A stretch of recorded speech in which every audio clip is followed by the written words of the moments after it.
যুদ্ধবিরতির সময়সীমা আরও 2 মাস বাড়ানোর বিষয়ে একটি সমঝোতায় পৌঁছেছে যুক্তরাষ্ট্র ও ইরান। তবে চুক্তিটি এখনো মার্কিন প্রেসিডেন্ট ডোনাল্ড ট্রাম্পের চূড়ান্ত অনুমোদনের অপেক্ষায় রয়েছে। মার্কিন কর্মকর্তাদের বরাত দিয়ে ব্রিটিশ সংবাদ মাধ্যম বিবিসির প্রতিবেদনে এই তথ্য জানানো হয়েছে।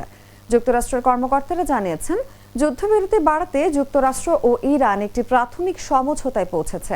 তবে 1 মাসেরও বেশি সময় ধরে দফায় দফায় আলোচনা চললেও যুদ্ধ স্থায়ীভাবে শেষ করার চুক্তি এখনো অধরাই রয়ে গেছে। বিবিসির প্রতিবেদনে বলা হয়েছে, যুক্তরাষ্ট্র ও ইরানের আলোচকরা এমন একটি চুক্তির কাঠামোয় একমত হয়েছেন যার মাধ্যমে যুদ্ধবিরতি আরও 60 দিনের জন্য বাড়ানো হবে। এই চুক্তির আওতায় ইরানের পারমাণবিক কর্মসূচির ভবিষ্যৎ নিয়ে নতুন করে আলোচনা শুরু হবে। বিবিসিকে মার্কিন কর্মকর্তারা জানিয়েছেন, চুক্তিটি এখনও প্রেসিডেন্ট ট্রাম্প বা ইরানের শীর্ষ নেতৃত্বের অনুমোদন পায়নি। তবে তেহরান থেকে ভিন্ন তথ্যও পাওয়া গেছে। ইরানের আধা সরকারি সংবাদ মাধ্যম তাসনিম নিউজ এজেন্সি আলোচনার ঘনিষ্ঠ একটি সূত্রের বরাতে জানিয়েছে, চুক্তিটি এখনও চূড়ান্ত বা নিশ্চিত হয়নি।